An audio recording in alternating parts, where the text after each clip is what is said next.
The U.S. Code of Federal Regulations, Section 172, Part 802, Components of a Security Plan, details what's required for a security plan when you're shipping hazardous materials, including site-specific or location-specific risks associated with facilities at which the hazardous materials listed are prepared for transportation, stored, or unloaded incidental to movement. But what specifically does that subsection outline for what your security plan has to cover? Okay, let's look at the basic points along with what the U.S. Code outlines.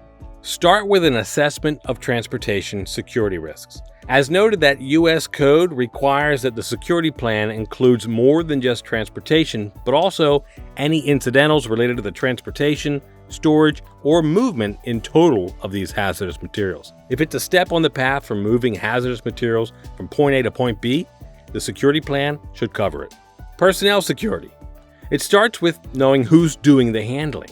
The U.S. Code asks for measures to confirm information provided by job applicants hired for positions that involve access to and handling of the hazardous materials covered by the security plan. If there are any federal and state laws or regulations concerning these employment practices, you'll be expected to meet them.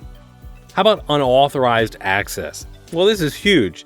You'll have to create a security plan that addresses the risk that unauthorized people, whether intentional, malevolent, or not, can gain access to your hazardous materials or any means of transport.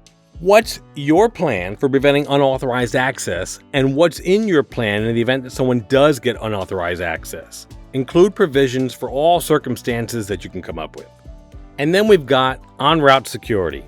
Address any security risks of shipments of your hazmats, including shipments stored incidental to movement. This is how you'll address the security of the materials while the physical transportation is actually taking place, even if the hazmats in question are securely stored during transit. Those are a few of the details that your plan has to cover. Your security plan also needs the following elements from a big picture perspective, though. Job title identification. Who are the senior management officials who are responsible for the overall development and implementation of your plan? You'll be putting your name on it. The plan in writing. A security plan's more than just a series of shared tips. The plan has to not only be in writing, but it needs to be stored and retained for as long as it remains in effect per the U.S. Code. Additionally, this plan should be reviewed at least annually and include updates and revisions as needed, reflecting the changing circumstances of the transportation, if any. Notifications. Per the U.S. Code, quote, when the security plan is updated or revised, all employees responsible for implementing it must be notified, and all copies of the plan must be maintained as of the date of the most recent revision. And finally, we got copies.